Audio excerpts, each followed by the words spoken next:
Olá pessoal, tudo bem? Sejam bem-vindos aqui ao nosso curso de discursivas. Neste tópico nós daremos prosseguimento a tudo que temos visto. Na verdade, entraremos agora numa parte mais prática da produção do texto.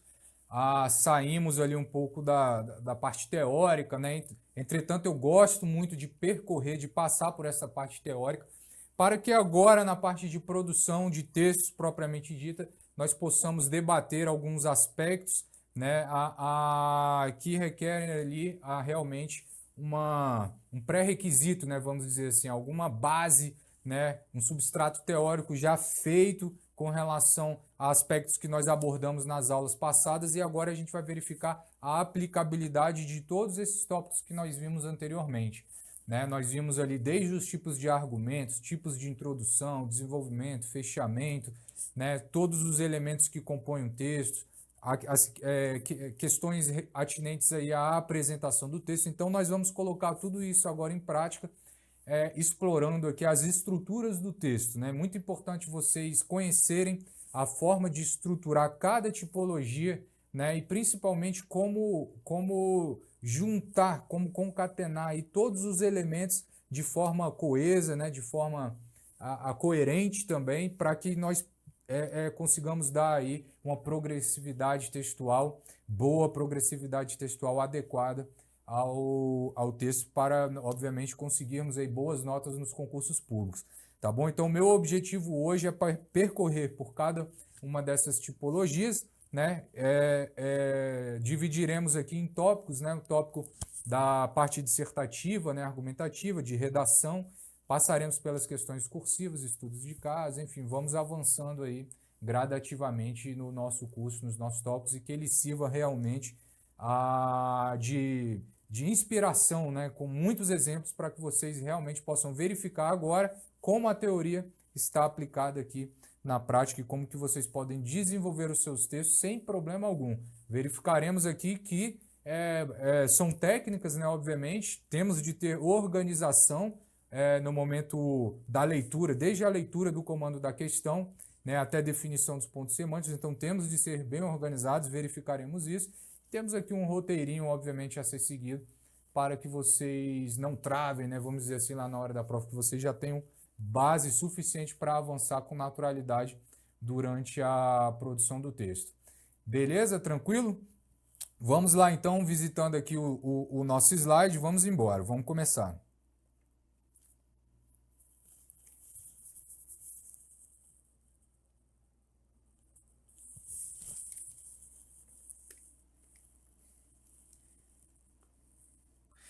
Bom, então agora, pessoal, a gente entra aqui efetivamente na estrutura da redação dissertativa, né? E eu já chamo a atenção de vocês para o seguinte aspecto. Para o seguinte aspecto. Algumas bancas examinadoras chamam a dissertação argumentativa simplesmente de redação. Então, quando vocês virem nos editais falando lá, será cobrado uma dissertação apenas, então pode ser uma dissertação argumentativa ou uma dissertação expositiva. Né? Se o edital fala será cobrado uma redação, certamente você estará diante de uma dissertação argumentativa. Então, só para ficar claro, então, muitas vezes é chamado de redação, de dissertação argumentativa ou simplesmente de redação dissertativa. Isso daí são terminologias que nós verificamos na prática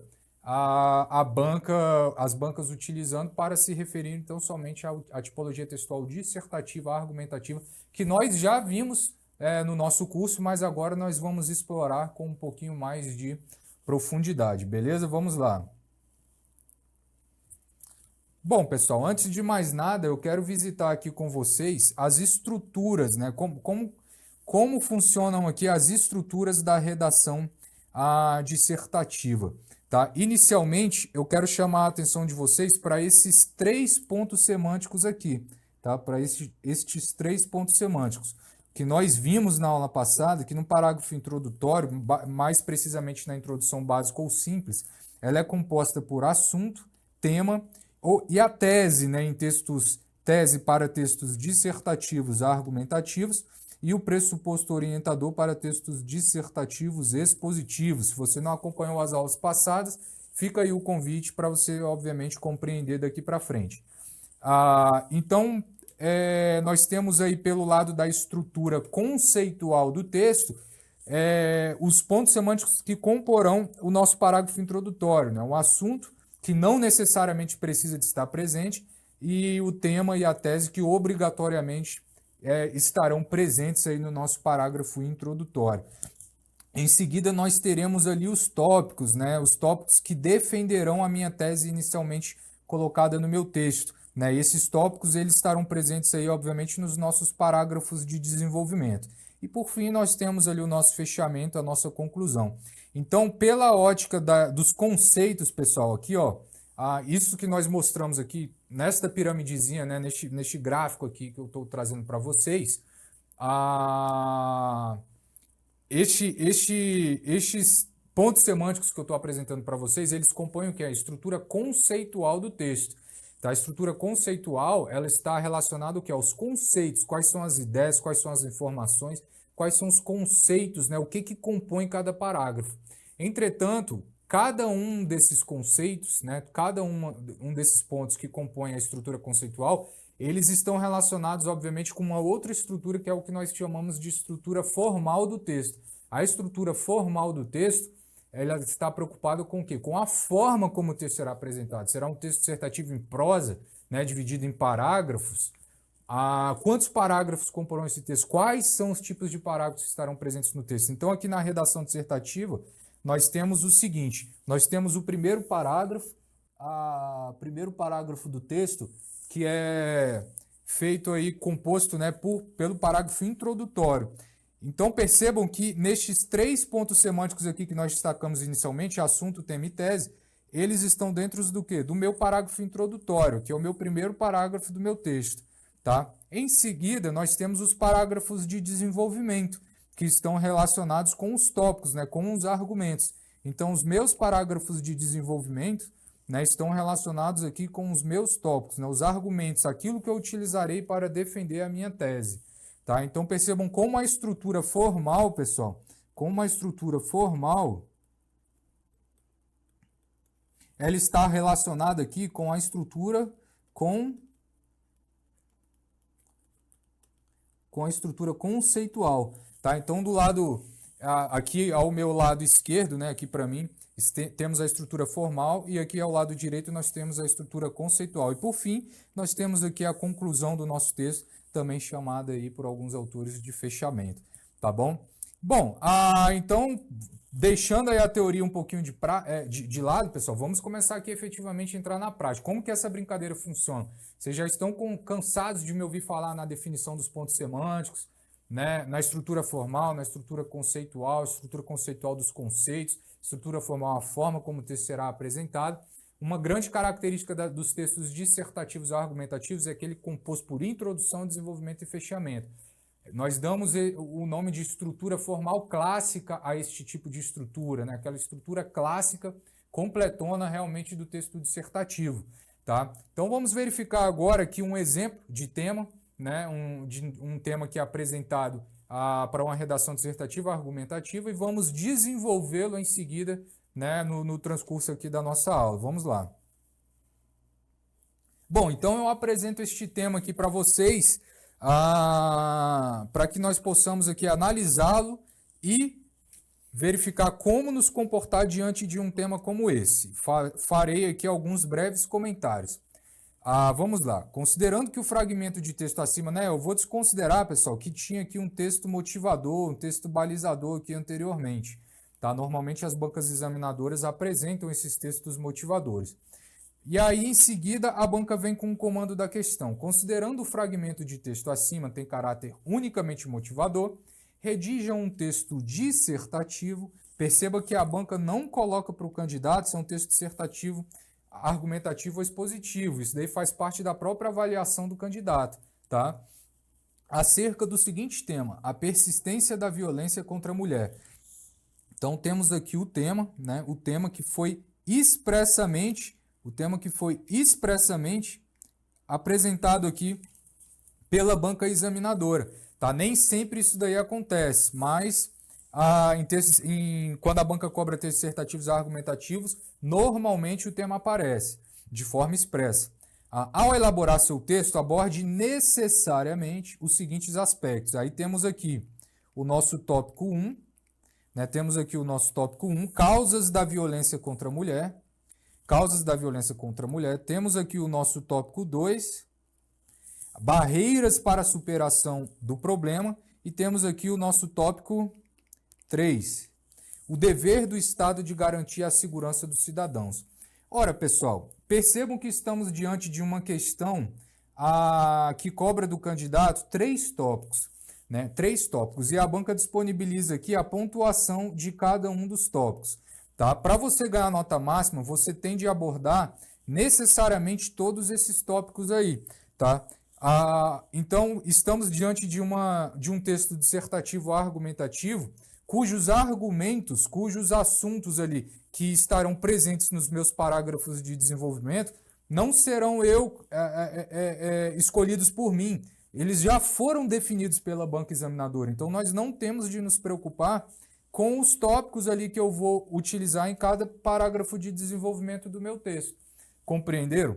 Bom, então o que vocês têm de fazer a partir de agora? Olhar cada um desses tópicos, né? Primeiro, a persistência da violência contra a mulher, verificar como você pode definir um ponto de vista sobre isso, né? A sua tese sobre este tema, e em seguida, sobre cada um desses tópicos, o que você pode falar sobre eles, as causas, as barreiras, os deveres do Estado.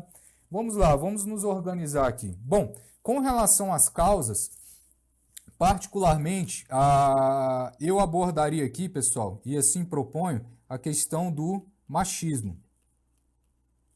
E focaria o meu texto em torno disso, a questão do machismo na sociedade. Tá? A cultura de objetificação da mulher, né? A desigualdade entre os sexos, seja desigualdade econômica, cultural e educacional. A questão da impunidade também, né? A questão da impunidade pode ser abordada aqui com relação às causas. O pensamento de Bourdieu, né? De Pierre Bourdieu, filósofo aí que fala que este problema de violência contra a mulher, na verdade, ele transcende as gerações e faz parte de uma cultura do machismo, né, que está enraizada na sociedade.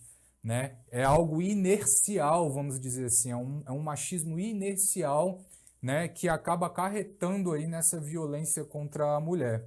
Bom, temos algumas possibilidades argumentativas aqui. Nós seguiremos a linha do machismo no nosso texto, nós focaremos, né, a questão do machismo para desenvolver essa questão das causas da violência contra a mulher. Tá? Nós temos aqui também as barreiras para a superação do problema. Né, as barreiras para a superação do problema. Bom, quais seriam essas barreiras e o que eu posso falar aqui no meu parágrafo? Bom, eu posso falar com relação ao medo de represália, né, o agravamento da situação, as mulheres têm um medo de represália.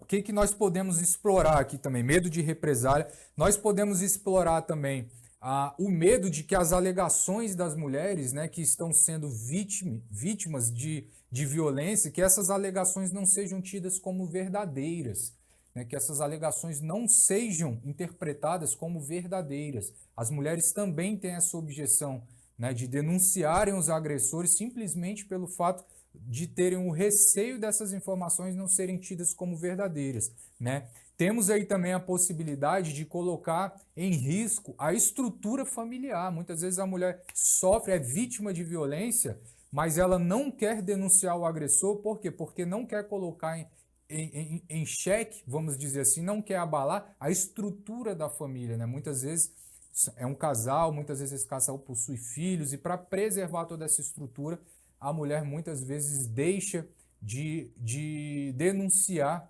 né, os seus agressores.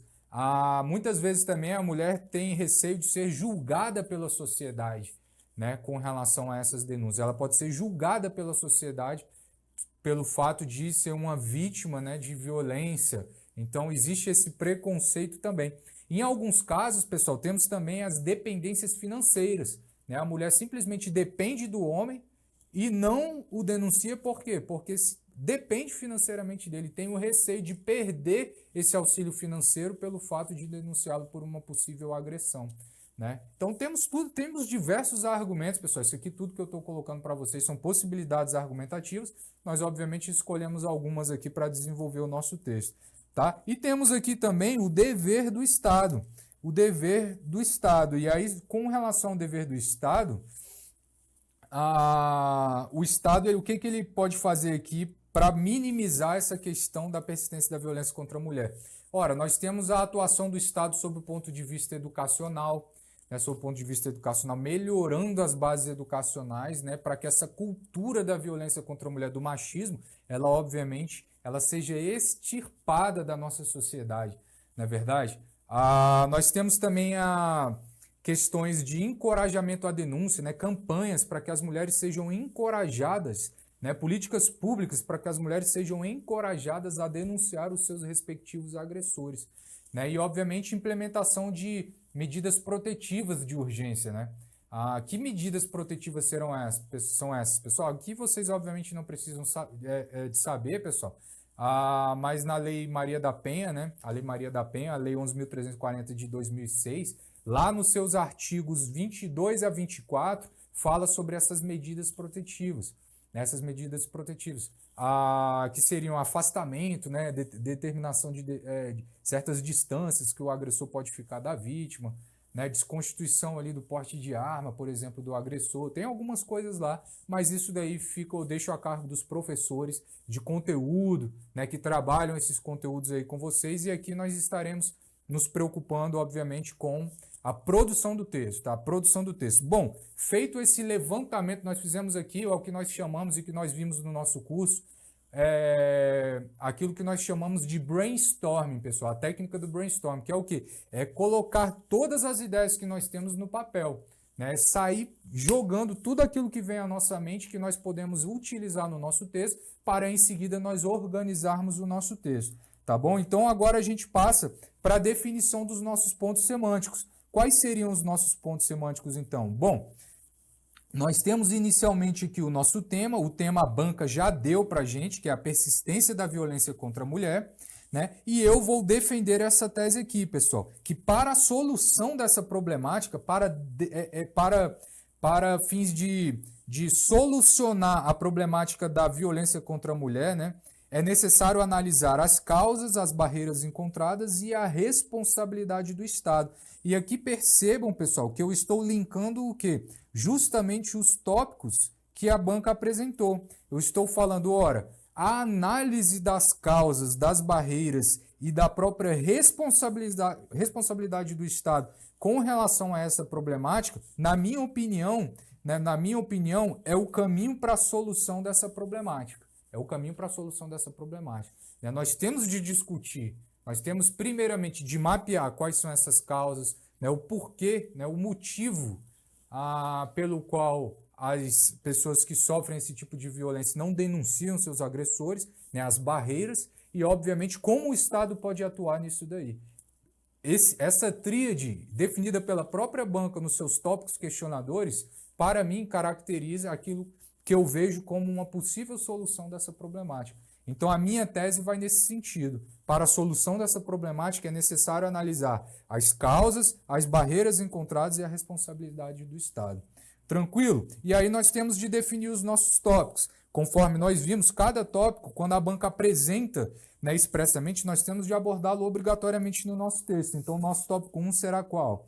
A violência contra a mulher. E, mais precisamente, nós focaremos aqui na questão do machismo, né? Nós daremos uma ideia central em torno do machismo para desenvolver o nosso texto. O tópico 2, barreiras para a solução do problema, para a superação do problema, né? Nós podemos abordar aqui, conforme nós falamos, o medo da represália, o agravamento da situação, a estrutura familiar, a dependência financeira, né? Nós percorreremos por essas barreiras aqui no nosso parágrafo que nós abordarmos a superação aqui, né, as barreiras para a superação dessa problemática.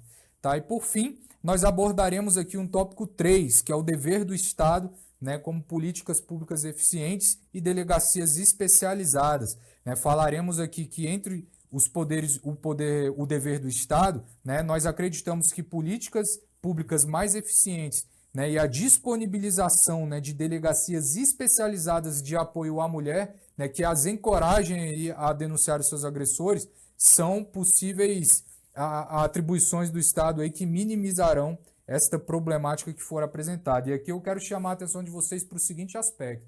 Pessoal, quando a banca examinadora ela apresenta os tópicos, né, aqui no caso ela apresentou 3 tópicos, normalmente a gente apresenta um parágrafo introdutório e aborda os tópicos que a banca disponibilizou. O nosso parágrafo de fechamento, não necessariamente ele tem de aparecer. Nós podemos, e obviamente depende da questão, utilizar o terceiro tópico já para fechar o nosso texto. Como assim, professor?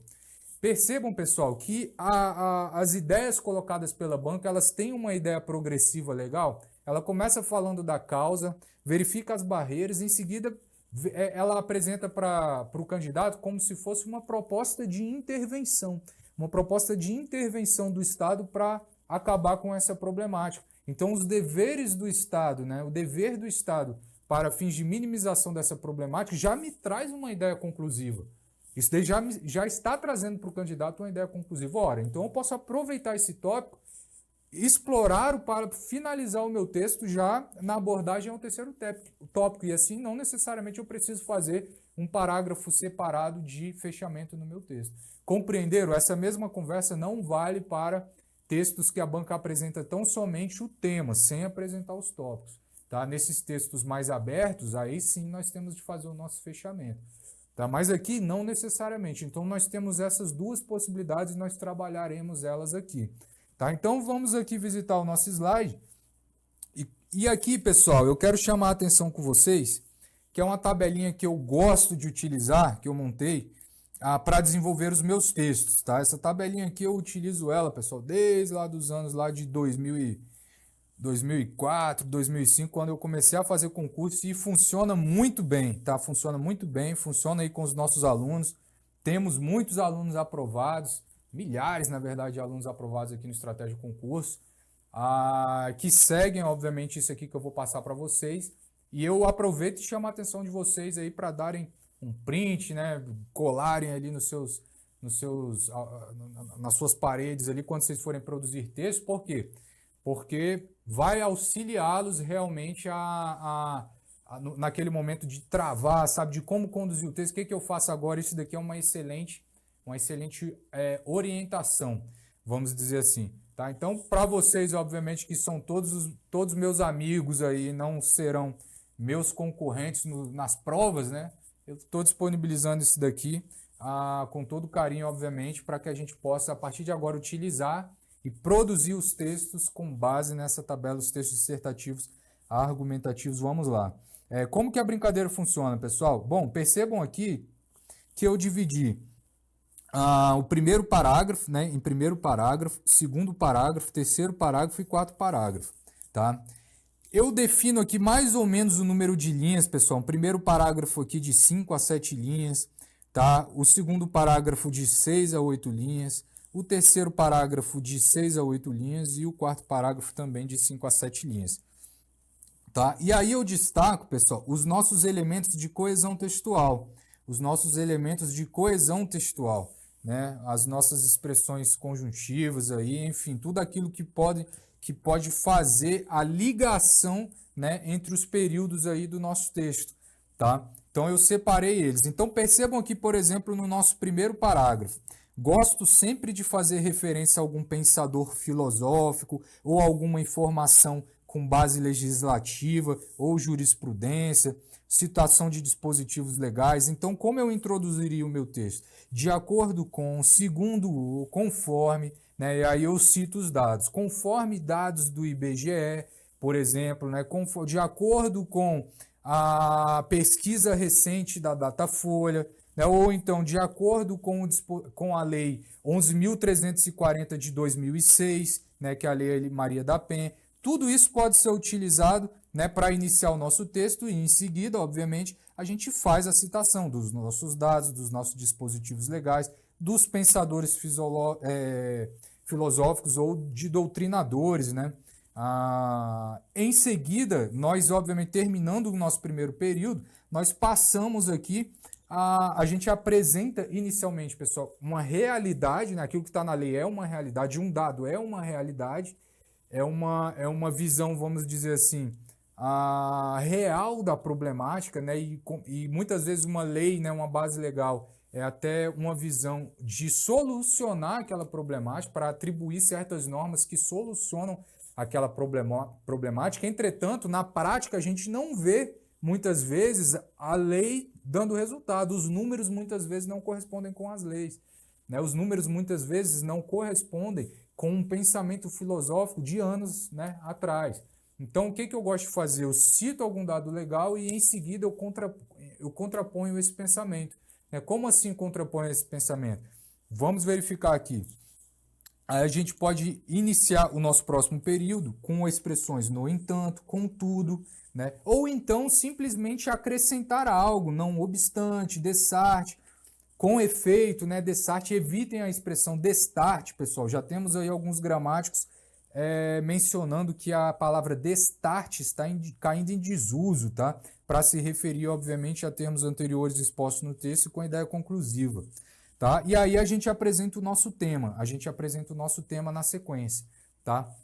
Bom, em seguida a gente vem com uma expressão conclusiva, né? Logo, assim, dessa forma, dessa maneira. Para quê? Para a apresentação da nossa tese no nosso texto. Professor, não estou entendendo muito bem essa sequência. Vamos verificar no texto como vai funcionar, pessoal? Olhem só.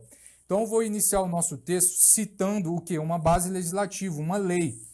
Segundo a Lei 11.340 de 2006, toda mulher goza dos direitos fundamentais inerentes à pessoa humana. Toda mulher goza dos direitos fundamentais inerentes à pessoa humana. Ora, eu estou citando aqui a Lei Maria da Penha. Não sei se vocês estão lembrados da nossa aula de citação de dispositivos legais, não há necessidade de colocar essa abreviação de número, né? Estejam muito atentos que este ponto aqui é obrigatório, né, da lei, e este mesmo ponto ele é proibido aqui na citação do ano. Tá? Na citação do ano não existe esse ponto para separar a casa do milhar e da centena, e aqui na citação da lei, né, no número da lei, ele é obrigatório. Tá bom? Então percebam aqui, segundo a Lei 11.340, vírgula, não se esqueçam dessa vírgula, para destacar o deslocamento aí de uma oração conformativa, né? Toda mulher goza dos direitos fundamentais inerentes à pessoa humana. Então, voltando aqui à nossa tabela, olhem só. Então, percebam que eu já utilizei aqui, ó, segundo, né? E utilizei o quê? Uma citação de dispositivo legal. Segundo a Lei 11.340 de 2006, toda mulher goza dos direitos fundamentais inerentes à pessoa humana. E agora, pessoal, o que eu tenho de fazer? Eu tenho de apresentar um contraponto, né? E em seguida a apresentação do tema, né? No entanto, olha aqui o meu contraponto. No entanto, a violência contra a mulher, olha aqui o tema, pessoal. Olha aqui eu trazendo o tema para o meu parágrafo introdutório. Ainda é fato frequente em nossa sociedade devido à incorporação do pensamento de dominação masculina pautada em relações de subjugação física, né? Então, a violência contra a mulher ainda é fato frequente em nossa sociedade devido à incorporação do pensamento de dominação masculina pautada em relações de subjugação física. Isso daqui é uma forma bonita de dizer a questão do machismo, que em seguida nós falaremos sobre ele. Tá? Então, percebam que nós apresentamos uma oração conformativa ali para, obviamente, citar a lei. Em seguida, a gente vem um contraponto, a gente mostra qual era a pretensão da lei, né, qual era a intenção da lei, e em seguida a gente mostra que na prática, né, ainda é fato frequente na sociedade devido à incorporação do pensamento de dominação masculina pautado em relação de subjugação física. Então, a despeito de haver a Lei Maria da Penha, a problemática, né, da violência contra a mulher ainda persiste na nossa sociedade. Essa é a ideia. A gente mostra uma visão idealista por meio do dispositivo legal, em seguida a gente o contrapõe apresentando a nossa realidade. Perceberam aí? Voltando aqui ao nosso slide, agora o que nós temos de fazer aqui segundo a nossa tabelinha? Ora, a gente já está aqui, a gente apresentou o tema, não é verdade? Agora nós temos de vir com uma expressão conclusiva, né, logo ou assim, e apresentar a nossa tese. Então, Então percebam aqui que agora a gente apresenta a nossa expressão conclusiva logo, né? Vem uma ideia conclusiva e a gente apresenta a tese que inicialmente a gente definiu lá nos nossos pontos semânticos. Diante da gravidade dessa realidade, é necessário analisar as causas, né? As barreiras encontradas e a responsabilidade do Estado para a solução dessa problemática, tá? Para a solução dessa problemática. Para quem acompanhou as nossas aulas, sabe que nós estamos diante de uma introdução aqui que pode ser classificada de duas formas. Uma introdução básica ou simples, por quê? Porque ela apresenta tema e apresenta tese, né, já no parágrafo introdutório, e pelo fato da tese elencar os tópicos que eu vou desenvolver ao longo do meu texto, nós poderíamos classificar esse tipo de introdução aqui também como introdução roteiro. Na própria introdução eu estou mostrando ao examinador quais são os tópicos, né, que eu vou trabalhar ao longo dos meus parágrafos de desenvolvimento.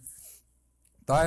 Essas duas introduções, pessoal, são as que eu mais gosto assim, de utilizar em texto, tá? A básica, o simples e a introdução ao roteiro são show de bola e funcionam muito bem. Tá bom, e agora a gente tem de partir aqui para o nosso segundo parágrafo. E aí, percebam que aqui no nosso segundo parágrafo, nós começamos como? Agora a gente vai iniciar a discussão. Lembram-se que nós falaremos sobre as causas. Então, nós podemos propor aqui um inicialmente, um mormente, que eu gosto muito também, a princípio eu gosto também. Tomem cuidado que não é a expressão em princípio, tá, pessoal? Que significa em tese, é a princípio, que significa aqui o mesmo que inicialmente. Primeiro, aí a gente apresenta aqui o nosso primeiro elemento de fundamentação textual, né? O primeiro elemento de fundamentação textual que nós definimos lá inicialmente, nós separamos que seria o quê? A questão do machismo, né? A questão do machismo. Em seguida, né, vamos começar por aqui até a gente partir para o próximo período ali. Então, olhem só, como a gente vai desenvolver o nosso segundo parágrafo. Inicialmente, mencione-se que a violência contra a mulher é consequência do machismo, olha aí a nossa ideia central que a gente quis destacar, na sociedade, responsável pela cultura de sua objetificação, nós falamos da cultura de objetificação, posicionando-a em situação de inferioridade, né, em relação ao homem, né, Esse A aqui, pessoal, está se referindo a quem? A mulher, né, posicionando-a em situação de inferioridade em relação ao homem. Percebam que nós estamos aqui de uma técnica de coesão referencial, né, utilizando-se aí dos pronomes, dos artigos e dos advérbios para nos referirmos a termos anteriormente citados no texto. Para quem acompanhou nossa aula aí, de coesão e coerência, sabe muito bem o que eu estou falando, né? Se você não acompanhou, fica aí o convite para revisar, né, alguns conceitos importantes. Isso aqui é justamente para evitar que certas expressões se repitam no texto. Percebam que se nós colocássemos aqui, ó, posicionando a mulher em situação de inferioridade em relação ao homem, teríamos uma repetição, já que ela foi citada aqui inicialmente no texto. Então vamos lá, voltando à nossa tabelinha, nós apresentamos aqui, né, o nosso elemento para introduzir o nosso segundo parágrafo. Inicialmente, mencione-se que a violência contra a mulher é consequência do machismo na sociedade, responsável pela cultura de sua objetificação, posicionando-a em situação de inferioridade em relação ao homem. E aí nós terminamos aqui o nosso primeiro período, tá? Bom, e o que eu faço a partir de agora, professor? Travei. Vamos olhar na nossa tabelinha. Vamos olhar lá na nossa tabelinha. E agora eu vou trazer o quê? Uma ideia conclusiva aqui, ó. Dessa forma, dessa maneira, né? E eu tenho de confirmar e exemplificar, pessoal. Exemplificar isso que eu estou falando. Como eu vou exemplificar isso que eu estou falando? Dessa forma, a despeito de a causa alegada para o ato de violência doméstica ser geralmente motivo fútil, aí olha aqui a minha técnica da exemplificação. Alcoolismo, uso de drogas, ciúmes, comportamento da mulher, questões financeiras, né? É o machismo revelado no sentimento cotidiano de posse e de subjugação que determina a maioria absoluta dos casos desse tipo de violência. Então percebam, pessoal, que eu consegui centralizar no machismo, né, a causa principal para esta problemática da violência contra a mulher. Não deixei de utilizar aqui no meu texto, né, os elementos coesivos que nós destacamos lá na nossa tabela para dar a progressividade ao nosso texto, né? E também não deixei de utilizar o que? A técnica da exemplificação. Exemplificação, a banca gosta muito disso. Sempre importante vocês exemplificarem, tá bom? Bom, e agora nós temos de desenvolver o nosso terceiro parágrafo, não é verdade? Neste parágrafo aqui, nós falamos aí, nós abordamos a questão do machismo como uma ideia central de causa, né, de causa da violência contra a mulher, matando lá o que? O nosso tópico 1. A partir de agora a gente vai para o nosso terceiro parágrafo. E aí o que tem aqui no nosso terceiro parágrafo? Vamos lá. Percebam aqui, a gente introduz o nosso terceiro parágrafo com algumas expressões, né, os nossos elementos de coesão textual, que é ademais, né, além disso, outro sim, que estes elementos, pessoal, eles têm ideia de quê? Eles têm ideia de adição, tá? Eu estou adicionando mais informações ao meu texto.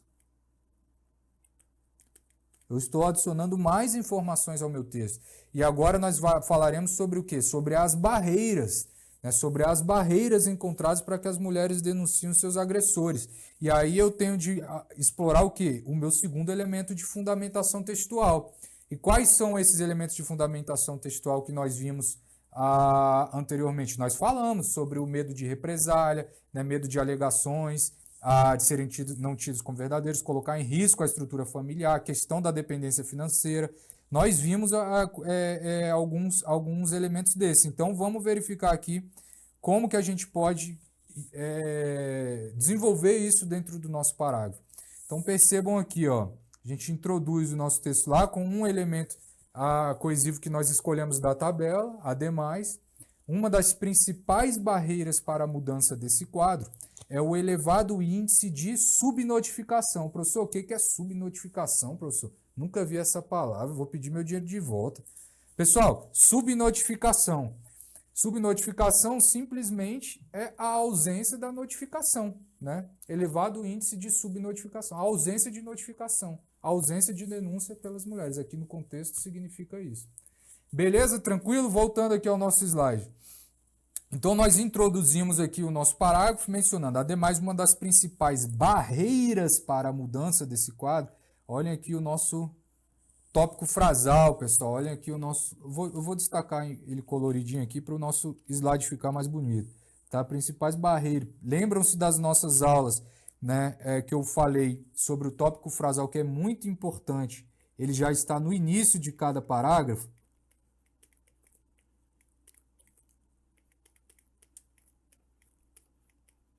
Por que ele é importante ele estar no início de cada parágrafo? Porque o examinador vai bater o olho nisso aqui e já vai saber, opa, ele já está falando aqui sobre as principais barreiras. Então, beleza, lá na régua de correção dele, ele já vai olhar o que tem na régua de correção dele lá sobre barreiras, vai olhar o texto do candidato, vai fazer o confronto e vai atribuir a nota. Tá? Se ele não verifica essa expressão, pessoal, ele já começa a ter um pouco de dificuldade para localizar no texto. Tá? Então, vamos lá, prosseguindo aqui. Mas antes, voltando lá na nossa tabelinha, olhem só. Na nossa tabelinha nós temos lá, agora, ó, em vista disso, diante disso, né, nós falamos aqui sobre a questão da subnotificação, e aí por causa da subnotificação, né, em vista disso, diante disso, e aí eu tenho de confirmar agora e exemplificar novamente, né, confirmar e exemplificar lá no meu texto. Tenho de apresentar confirmação e exemplificação. Tá? Então, apresentando confirmação e exemplificação lá no meu texto, em vista disso, né? Em vista disso, olha aí minha exemplificação. Segundo pesquisa recente, 52% das mulheres vítimas de violência não denunciam o caso por meio de represália por parte do agressor. Represália por parte do agressor. Do agravamento da situação com a denúncia, né?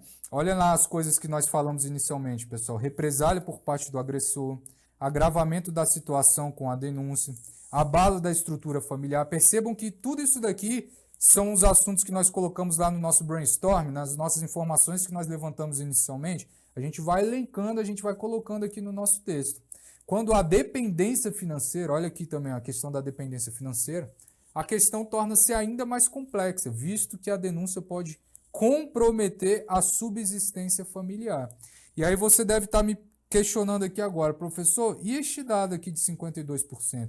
Pessoal, eu coloquei ele de propósito para chamar a atenção de vocês. Esse daí é um dado recente da Datafolha, tá? Opa. Esse é um dado recente aí da Datafolha. Mas o que você poderia falar aqui tranquilamente se você não lembrar de percentuais lá no dia da sua prova? Em vista disso, segundo a pesquisa recente, a maioria das mulheres vítimas de violência, né, a maior parte das mulheres vítimas de violência não denunciam o caso por medo de represália. Você não precisa de saber exatamente o percentual, tá? Obviamente que se souber é muito melhor, mas não precisa de saber exatamente, tá? Se você souber exatamente, coloque lá. Por quê? Porque isso daí é o que nós chamamos, para quem acompanhou a nossa aula sobre os tipos de argumentos, é aquilo que nós chamamos de argumento de autoridade. Argumento de autoridade, com base, obviamente, são pensadores, doutrinadores da área e também em órgãos, né, que disponibilizam, órgãos especialistas, detentores daquelas informações que disponibilizam ao público essas informações para que possamos estudar, né, a gravidade daquela problemática. E aqui no caso a Datafolha publicou que 52% das mulheres, mais precisamente 52% das mulheres vítimas, né, de agressão, elas não denunciam. É um número extremamente relevante, pessoal. Tem de denunciar os agressores. Você que é mulher tem de denunciar. Por favor, não se acanhe, né? A transformação dessa problemática depende da sua denúncia. Não é verdade? Bom, e aqui a gente finaliza o nosso terceiro parágrafo. Né, trazendo aqui, explorando lá os nossos conectivos, né, coesivos do texto que nós pegamos lá na nossa tabelinha. Ademais, em vista disso, né, trazemos aí tudo aquilo que nós levantamos no nosso brainstorm, a represália por parte do agressor, o agravamento da situação, né, o abalo da estrutura familiar, a questão da dependência financeira. Ora, a gente mostrou ao examinador aqui que exemplos não faltam, né, para nós nos referirmos ao quê? Às barreiras. Para nós nos referirmos às barreiras. Então, está muito claro aí um parágrafo que abordou o nosso segundo tópico questionador. E aí agora a gente parte para o nosso terceiro tópico. Vamos voltar lá à nossa tabela. Bom, aqui na nossa tabela, agora a gente parte para a finalização do nosso texto, exploração do nosso terceiro tópico, que é o nosso quarto parágrafo. Lembram-se que eu falei que quando houver tópicos, a gente pode fechar o nosso texto com a exploração ali do nosso último parágrafo. E aí a gente introduz o nosso último parágrafo, pessoal, com algumas expressões, o quê? Conclusivas. Expressões conclusivas, tá? E aqui no caso, ó, por fim, finalmente, que são expressões que eu gosto muito, tanto a FCC quanto a Banca CESP utilizam pra caramba esse por fim e esse finalmente, então vamos utilizar aquilo que a banca gosta, né? E aí a gente traz aqui o nosso terceiro elemento de fundamentação textual. O que seria esse terceiro elemento de fundamentação textual? Né? As questões do dever do Estado. Nós falamos sobre a atuação do ponto de vista educacional, encorajamento à denúncia, né? E nos nossos pontos semânticos nós definimos lá a questão da disponibilização de delegacias especializadas, né? Em seguida nós vamos concluir o nosso texto. Portanto, logo, por conseguinte, pois, esse pois obviamente com a ideia conclusiva, né, pessoal? Sabemos que o pois também pode ser utilizado com ideia exemplificativa. Confirmar, exemplificar, reforçar ou avançar. Pessoal, por que eu coloquei aqui confirmar ou exemplificar, né? E aqui eu destaquei aqui reforçar ou avançar, né? Porque você pode tão somente fechar o seu texto confirmando, né? Confirmando e exemplificando, como fizemos nos parágrafos anteriores, ou você pode reforçar a sua tese inicialmente definida, né? Você pode reforçar aqui a sua tese, que foi inicialmente definida lá no parágrafo introdutório, ou você pode avançar. Você pode avançar fazendo aqui o quê? Uma proposta Uma proposta de solução. Uma proposta de solução para a problemática. Né? Uma proposta de solução para a problemática. Então, vamos verificar como vai ficar esse quarto parágrafo lá no nosso texto. Tá? Então, olhem só, introduzindo lá o nosso texto, né, por uma expressão conclusiva, por fim, é fundamental que o Estado atue de forma enérgica no combate a esse crime. Né? Ora, já está claro aqui para o examinador que eu estou falando o quê? Ó, fundamental que o Estado atue. Né? Nós estamos falando aqui dos deveres do Estado, que é o meu terceiro tópico. Necessita-se, portanto, percebam aqui que o portanto é entre vírgulas obrigatoriamente. Eu poderia ter utilizado aqui necessita-se, pois, né? Com a ideia conclusiva, necessita-se, pois, de políticas públicas eficientes, né? E nós destacamos a questão das políticas públicas eficientes, né, lá nos nossos pontos semânticos, políticas públicas eficientes que encorajem as vítimas a denunciar os agressores e de que o Estado tome atitudes rígidas de punição dos responsáveis para a prevenção desse crime. Né, atitudes rígidas de punição para a prevenção desse crime, utilizando-se, por exemplo, das medidas protetivas da Lei Maria da Penha. Olhem só, pessoal, uma coisa muito interessante, utilizando-se das medidas protetivas da Lei Maria da Penha, que é aquilo que nós falamos sobre os artigos 22 a 24. Pessoal, aqui é o que nós estamos fazendo, eu chamei a atenção de vocês para a questão do reforço, nós estamos fazendo aqui um fechamento do tipo reforço. Por que reforço? Porque nós não falamos inicialmente lá no nosso parágrafo introdutório sobre a Lei Maria da Penha, olha aqui, ó. A gente falando sobre a Lei Maria da Penha. Segundo a Lei Maria da Penha, nós introduzimos o nosso texto falando sobre ela e nós fechamos o nosso texto também falando sobre ela. Isso daqui é o que nós chamamos de fechamento.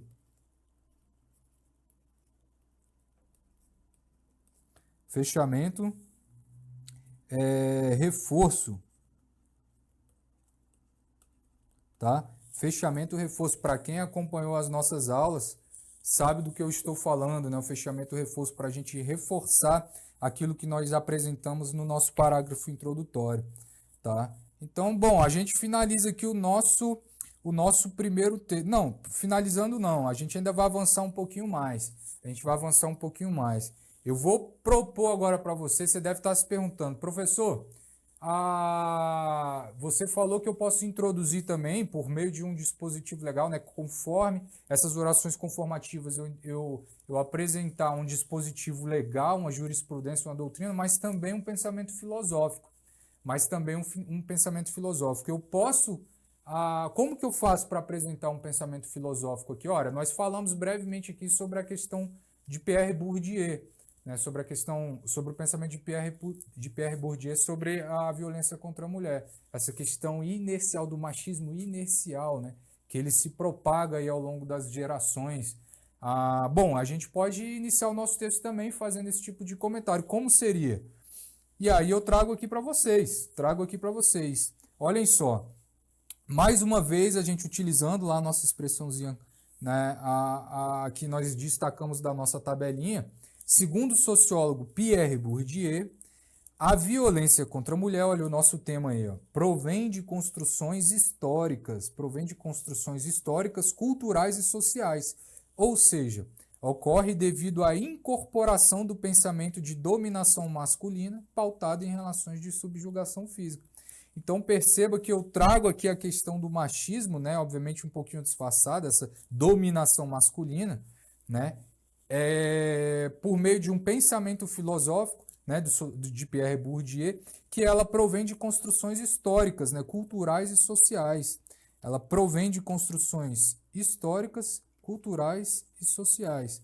Né? Então, a gente introduz aqui de forma bem bacana o nosso texto. E aí, contudo, aí a gente apresenta a nossa tese, a mesma tese definida anteriormente. Diante da gravidade dessa realidade, é necessário analisar as causas, aí a gente apresenta os nossos tópicos, as barreiras encontradas e a responsabilidade do Estado. Percebam que não tem mistério, pessoal, não tem mistério. Se você não tem essa bagagem filosófica, né, legislativa provavelmente você vai ter, porque você está estudando para o concurso, né, você tem de ter essa base legislativa bem consolidada. Se não tiver, tente estudar um pouquinho mais. Eu costumo dizer que escreve bem quem conhece bem o conteúdo, pessoal. Para você sair daquela mesmice, você desenvolve textos, vamos supor assim, superficiais, desenvolve.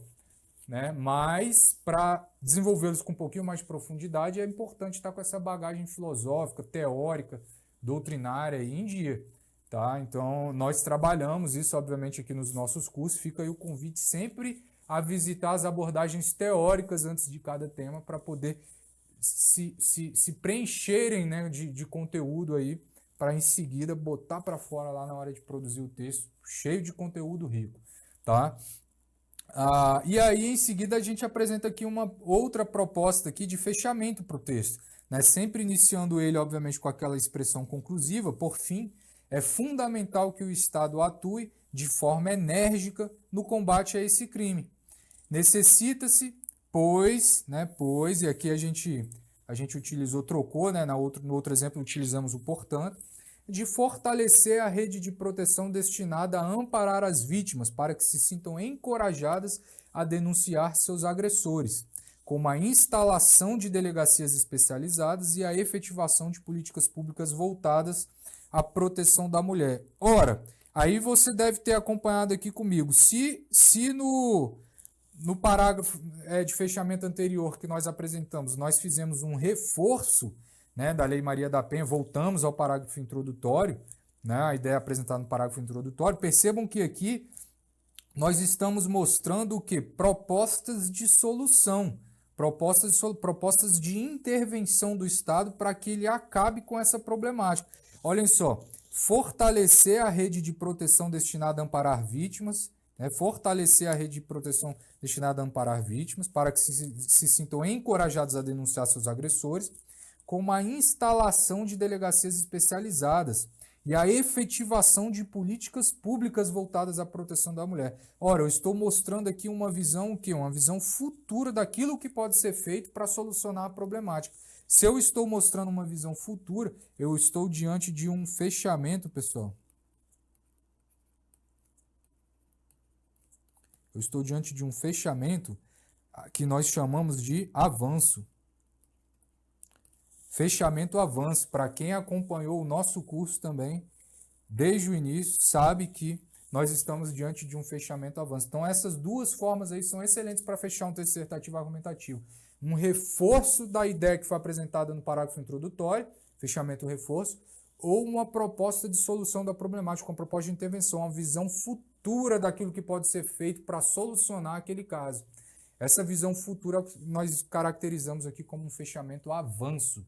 Nós avançamos na discussão, nós mostramos lá na frente o que deve ser feito para acabar com essa problemática na sociedade. Vamos dar continuidade aqui, então, avançando aqui no nosso próximo tema. No nosso próximo tema, a redação de número 2. Exemplos, né, que estamos vendo para saber exatamente como aplicar o conhecimento que a gente adquiriu ao longo do curso. Não é verdade? E agora eu apresento um tema um pouquinho diferente. É um tema... A banca apresenta uma questão que tem um tema central, né, mas ela não disponibiliza os tópicos questionadores. É o que nós chamamos de questões aí abertas. Tá? Questões abertas. Isso daí força um pouquinho mais a imaginação do candidato, né, o domínio do conteúdo do candidato. Por quê? Porque ele terá de definir quais serão as linhas argumentativas que ele vai utilizar para defender a tese inicialmente apresentada. Tá? Então, enquanto no texto com tópicos a banca já apresentou uma sequência do texto que você vai seguir, necessariamente você tem de percorrer os tópicos questionadores ali no seu texto. Aqui na questão aberta, não, aqui a banca apresenta um tema e te dá liberdade para escolher o que você vai falar para defender a tese inicialmente apresentada no parágrafo introdutório do texto. Beleza? Vamos ver como é que essa brincadeira funciona? Vamos lá. Olhem só. Novamente, tinham textos, né? Havia textos motivadores aqui. Acho que, se eu não me engano, eram 3 nessa questão. Aí, em seguida, a banca vem e fala assim, ó. A partir da leitura dos textos motivadores e com base nos conhecimentos construídos ao longo deste curso, bem como de sua formação, redija um texto dissertativo argumentativo. Olha aqui a banca sendo generosa, pessoal. mostrando aqui, ó, que o texto é dissertativo argumentativo, nem sempre isso acontece. Sobre o tema preservação dos recursos hídricos para as próximas gerações. E aí, novamente, a banca de forma expressa apresenta aqui o tema para o candidato. Preservação dos recursos hídricos para as próximas gerações, né? Bom, pessoal, a preservação de recursos hídricos, aí a gente já pode fazer o nosso brainstorm aqui de informações, né? Seria bem interessante, falando aqui, ó, preservação de recursos hídricos, obviamente nos remete à ideia de quê? Da seca, na verdade. A ideia da seca, né? A problemática aí da seca, né, na sociedade atual. E por falar em seca, né, para quem aí acompanhou toda a literatura obrigatória lá da nossa época do nosso ensino médio, na minha época segundo grau, né, podemos falar ali sobre a bibliografia de Vidas Secas. Vidas Secas. De quem? Opa. De quem que é a bibliografia, pessoal? É do Graciliano Ramos, né? Graciliano Ramos, que contava o quê? Basicamente, pessoal, Vidas Secas retratava ali o segundo momento do realismo brasileiro, tá? O segundo momento do realismo brasileiro, geração, se eu não me engano, de 1930 a 1940, por ali, que era chamado de neorrealismo, né? Que era chamado de neorrealismo. Era o esta obra, Vidas Secas, ela retratava o quê? O regionalismo do Nordeste. Falava ali sobre a seca, né, como miséria, a denúncia da situação nordestina, né, uma denúncia da situação nordestina precária que enfrentava essa questão da seca no Nordeste. Retratava a família do Fabiano, né, a família do Fabiano, personagem lá do livro, que era uma família retirante, né, que estava ali em busca de uma vida melhor para tentar fugir dessa questão da seca. Então, por que eu estou falando isso tudo para vocês? Porque é uma excelente oportunidade de, como estamos falando de uma problemática, ausência de recursos hídricos, seca, no texto dissertativo argumentativo, ora, Vidas Secas de Graciliano Ramos, eu posso utilizar isso daí perfeitamente para introduzir o nosso texto. Sempre que vocês visitarem, pessoal, em provas de concursos públicos, essa temática da escassez da água, não se esqueçam de citar ali Graciliano Ramos com relação a essa obra clássica, Vidas Secas. Tá? Fica essa dica aqui, é um tema que já caiu mais de uma vez, pode vir a cair de novo, porque é uma problemática sempre atual, né? Então fica essa dica aí para vocês. Beleza? Bom, prosseguindo aqui no nosso brainstorm, né? No nosso levantamento que a gente vai fazer. Eu vou abordar, pessoal, olha, para defender essa questão, né? Na verdade, para explorar essa questão da ausência dos recursos hídricos, eu vou explorá-la por meio de duas óticas, tá? O meu tópico 1, eu vou explorar mencionando aqui a questão, né, da importância da consciência individual,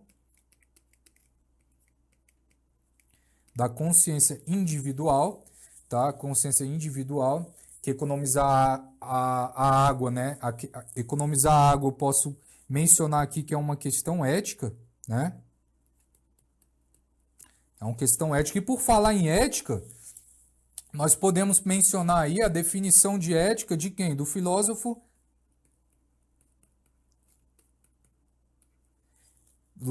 Aristóteles, pessoal. E essa definição vocês podem utilizar em diversos textos, né? A ética é um saber prático de ações individuais que vão influenciar na busca do bem comum, né? Isso daí é bem bacana de citar lá no seu texto, citando os filósofos, pessoal.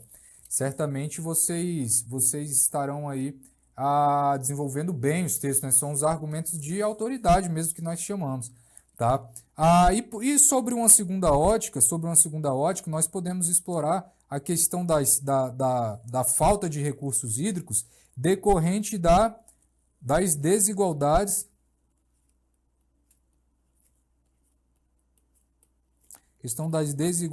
o quê? Sociais. Desigualdades sociais, eu posso explorar por essa ótica também. A questão das desigualdades sociais, por que a questão das desigualdades sociais? Ora, pessoal, porque obviamente em áreas vamos dizer assim, menos urbanizadas, elas sofrem mais a questão da ausência dos recursos hídricos, né? E essas áreas menos urbanizadas, geralmente, elas tendem a ser o quê?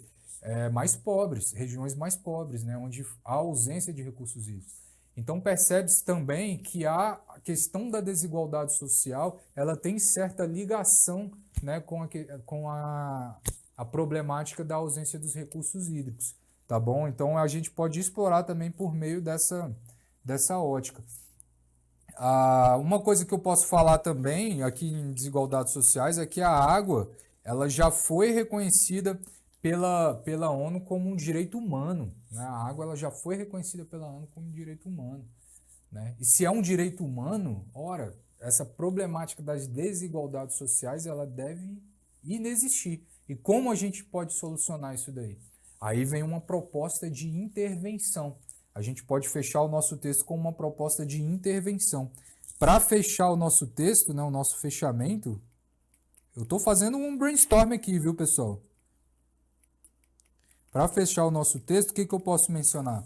Eu posso mencionar aqui questões de mudanças de hábitos.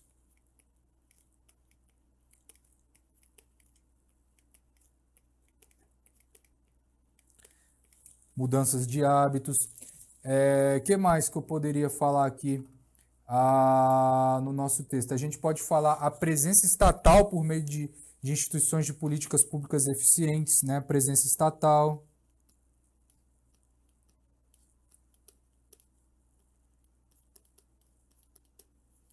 O que mais que eu posso utilizar aqui no nosso texto? Eu posso mencionar também a questão de programas de governo eficientes, né? Como, por exemplo, na verdade, a priorização de políticas públicas, né? De programas de governo eficientes, como, por exemplo, a transposição do Rio São Francisco.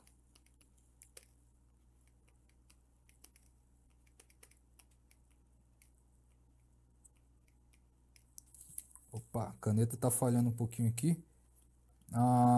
Do Rio São Francisco.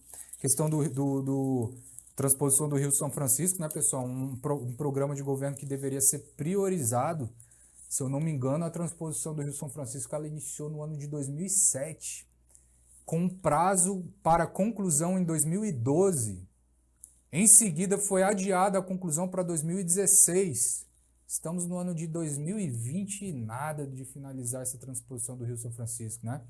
Então, a priorização de certos programas pelo governo certamente minimizaria essa questão da escassez dos recursos hídricos, né? Bom, feito esse brainstorm aqui de informações, a gente passa a definição dos nossos pontos semânticos. A definição dos nossos pontos semânticos, né? Quais seriam eles?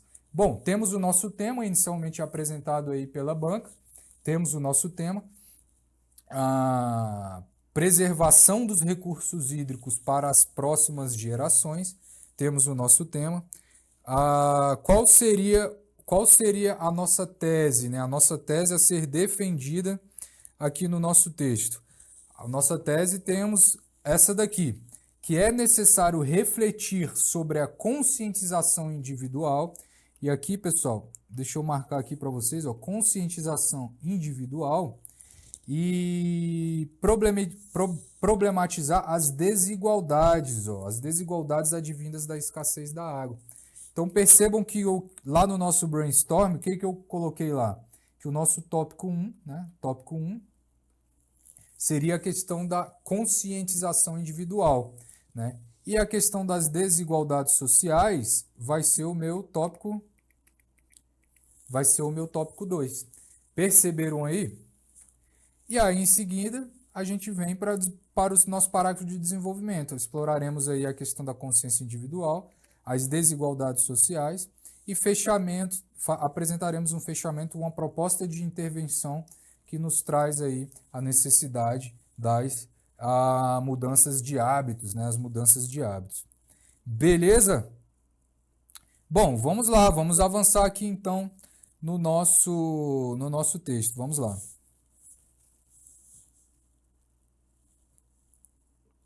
E aí, novamente, eu trago a nossa tabelinha, pessoal. A nossa tabelinha, mais uma vez eu falo aí, ó, tirem um print dessa tabela, né? Tirem um print dessa tabela que ela ajuda bastante aí na produção do texto, para a gente sair do zero, né? Então, começaremos aqui novamente, né? Pelo nosso primeiro parágrafo, com a nosso elemento aqui de coesão textual, de acordo com, segundo, conforme, né? Como vamos iniciar aqui o nosso texto? Desta vez a gente vai iniciar com de acordo com a obra clássica da literatura brasileira, Vidas Secas, né? Vidas Secas. Estas aspas aqui, pessoal, não eram para estar aqui, tá? Deixa eu tirar aqui, ó. Deixa eu tirar aqui que elas não eram para estar aqui, tá? Acho que o pessoal na hora de montar o slide aqui para mim acabou colocando, mas não era para estar aqui essas aspas. Conforme eu falei, a aspa é incitação e estrangeirismo, que não temos nenhuma das duas situações. Então essas aspas não eram para estar. De acordo com a obra clássica da literatura brasileira Vidas Secas, de Graciliano Ramos, a escassez de água é apresentada como a principal causa da vida árdua de uma família retirante do Nordeste brasileiro. Né? Que foi isso que nós falamos, né? Que foi isso que nós falamos anteriormente aqui. Se você não conhece, né, a obra Vidas Secas, fica aí um convite a visitar a história da família ali do Fabiano, né? Para toda essa questão lá da seca, né, da problemática da seca vivida no Nordeste, tá? Uma obra bem bacana. Isso daí traz substratos, viu, pessoal, para a gente discorrer e explorar textos. É muito bom ter esses conhecimentos aí literários. Beleza? Voltando aqui ao nosso texto. Voltando ao nosso texto, bora. Agora a gente fez a citação, né, vamos dizer que aqui não é de uma obra literária, né? A gente fez de uma não foi dado, não foi dispositivo legal, não foi um pensador, né? Na verdade, foi uma obra literária. Opa. Citamos aqui uma obra literária, então acrescente aí na sua tabelinha a possibilidade de citação aí também de obra literária, beleza? Vamos lá então, avançando aqui um pouquinho. Agora nós temos de apresentar o nosso tema, né, pessoal? Apresentar aqui o nosso tema. E aí eu pego lá a expressão da nossa tabelinha também. Com efeito, né, a discussão acerca da preservação dos recursos hídricos para as próximas gerações. Percebam aí a apresentação do nosso tema. Com efeito, né, em verdade, na verdade, com efeito significa isso, pessoal. Em verdade, a discussão acerca da preservação dos recursos hídricos para as próximas gerações transparece a necessidade de tratá-los como bens essenciais à sobrevivência da espécie humana. E aí eu termino o meu segundo período.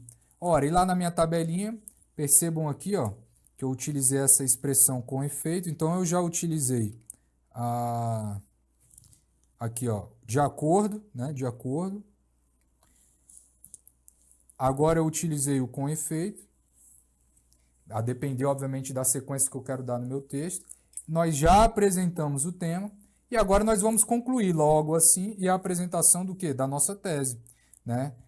Por isso é necessário, obviamente com uma ideia conclusiva, né? Por isso é necessário refletir sobre a conscientização individual, olha aí, ó, a questão da conscientização individual que nós vamos discutir, e problematizar as desigualdades, mencionamos as desigualdades sociais advindas da escassez da água. Então, nós apresentamos ali o nosso tema, a nossa tese, e na nossa tese já destacando aquilo que nós vamos abordar nos nossos parágrafos de desenvolvimento, tá? Vamos lá, vamos avançar, pessoal? E aí, voltando à nossa tabelinha, sempre voltando à tabelinha, pessoal, gosto de pegar nossa tabela aqui como exemplo. Ó, vou pegar um mormente agora. Tá? Mormente, nosso primeiro elemento de fundamentação textual, a questão da conscientização. Olha lá. Mormente, os indivíduos precisam de se conscientizar de que economizar água é uma ação ética que tem implicações no futuro das próximas gerações. Ora, eu estou mencionando aqui a questão ética, pessoal. Falou em ética, já liga as antenas aí para quê? Para a gente abrir uma brecha para poder citar a definição de ética de Aristóteles, né? A questão da definição de ética de Aristóteles. Nós já pegamos aqui dessa maneira, né? Agora a gente está pegando aqui dessa maneira, com a ideia conclusiva. Em conformidade com o filósofo Aristóteles, olha aí a citação que a gente vai fazer. A ética é um saber prático de ações individuais que vão influenciar na busca do bem comum. A ética é um saber prático de ações individuais que vão influenciar na busca do bem comum. Fica legal ou não fica, pessoal, citar esses pensadores aí no texto? Eu, particularmente, gosto muito. Em textos dissertativos argumentativos, é muito importante. Nesse sentido, eu convido vocês aí a visitarem as aulas do professor Rafael Reis, tá? As aulas do professor Rafael Reis, pessoal, recheiam aí os nossos alunos de diversas possibilidades argumentativas filosóficas, tá? Muito importante dar uma olhadinha lá nas aulas do professor Rafael Reis. Vamos lá. Com isso, aí a gente vai partir agora para concluir aqui o nosso parágrafo, a nossa primeira abordagem, o nosso primeiro tópico. Com isso, evitar o desperdício de água em banhos demorados. Olha aqui a nossa técnica da exemplificação, pessoal.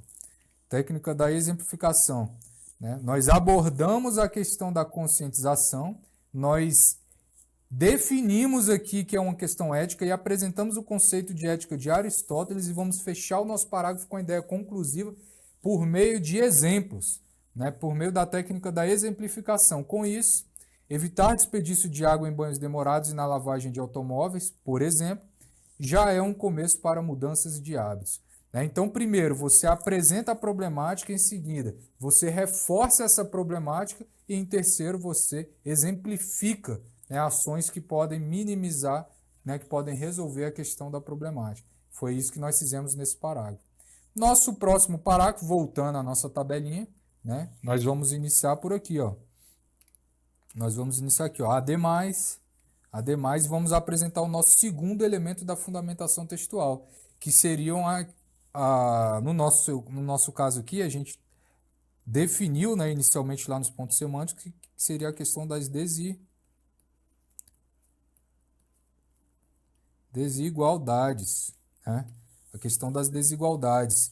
Vamos visitar lá, então. Aqui, ó. Ademais, deve-se destacar que a escassez de água está diretamente relacionada às desigualdades sociais, pessoal. Olha que nós estamos aprofundando ali na discussão que a tese levantou, né?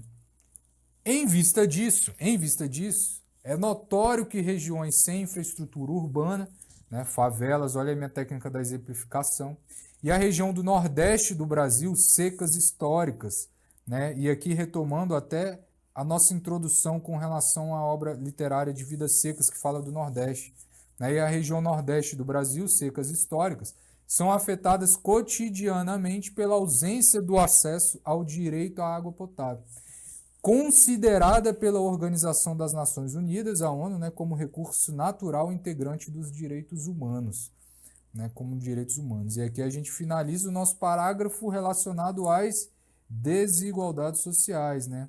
O agravamento da ausência de recursos hídricos decorrente das desigualdades sociais que nós colocamos lá expressamente, né, na nossa tese, como nosso tópico 2. Beleza? Vamos avançar. E aqui a gente vai finalizar o nosso texto, pessoal. Finalizar o nosso texto com uma proposta de intervenção. Vamos finalizar o nosso texto com uma proposta de intervenção. Então vamos lá. Finalmente, são necessárias mudanças de hábitos da população, procurando meios alternativos e racionais no uso cotidiano de água, bem como a presença estatal por meio de suas instituições e de políticas públicas eficientes. Por conseguinte, né, dando a ideia conclusiva ainda, né, deve-se priorizar programas de governo capazes de mudar esse cenário. Lembram-se da transposição do Rio São Francisco que nós falamos? Olha aí, exemplificando mais uma vez a nossa técnica da exemplificação. como a transposição do Rio São Francisco do Nordeste, a fim de garantir infraestrutura adequada para que esse direito humano esteja disponível a todos e supere as desigualdades econômicas e sociais que afetem as regiões mais pobres do Brasil. E aí, para quem fez o nosso curso, né, as nossas aulas anteriores, sabe que nós estamos do quê? Diante de um fechamento, avanço novamente. Estamos mostrando uma visão futura, né, do que pode ser feito para solucionar essa problemática. Uma visão futura do que pode ser feito para solucionar esta problemática, nessa problemática da questão da escassez dos recursos hídricos. Perfeito, pessoal, tranquilo? Todo mundo compreendendo aqui, então, como é que funciona essa estrutura da dissertação argumentativa aí, da redação dissertativa? Meus amigos, não tem erro, não tem erro. É bater o olho, fazer aquele brainstorm de informações, né, do que pode ser tratado no texto, definir os pontos semânticos, aí, meu amigo, é tabelinha, né, para saber como o texto vai desenrolar e, primeiro parágrafo, eu vou começar com qual elemento coesivo? Vou citar uma lei, uma doutrina, uma jurisprudência, uma obra literária, enfim, o que eu vou fazer aqui no primeiro parágrafo? Vou citar uma lei, então cita a lei. Em seguida, você apresentou a visão real, a visão ideal ali que a lei traz, mas e a realidade, como ela é? Vou colocar um contraponto, qual é o meu elemento coesivo que eu vou utilizar? Entretanto, contudo, né? Conquanto, o que eu vou utilizar para prosseguir o meu texto? Bom, aí você vai ter milhões de oportunidades, a tabela ela traz essas informações assim para você desenrolar, para sair do zero. Então utilizem para que vocês consigam dar mais velocidade aos textos, tá? Na nossa aula de número 1, a nossa primeira parte do Manual Prático de Produção Textual aqui do Estratégia, eu disponibilizo uma tabela bem completa, com diversos elementos de coesão textual, pessoal. Aqui a gente coloca só alguns, particularmente os que eu gosto mais.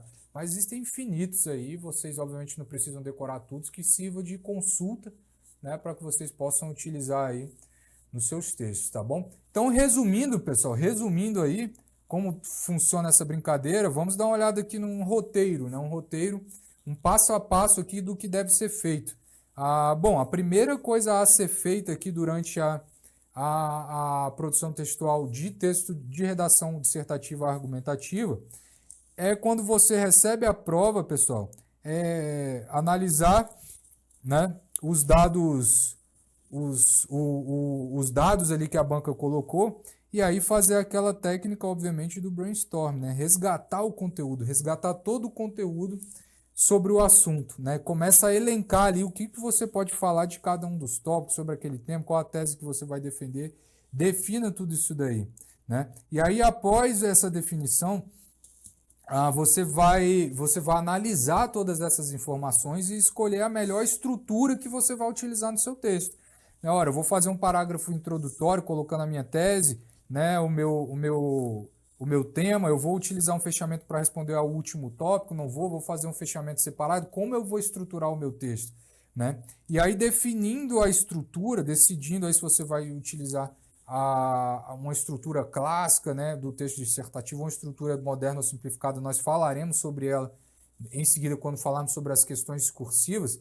Aí você vai partir para a definição do tema, né? Se você utilizou a estrutura clássica, obviamente, vai partir aí para a definição do seu tema, vai escolher a sua tese ou pressuposto orientador, se for um texto dissertativo expositivo, né?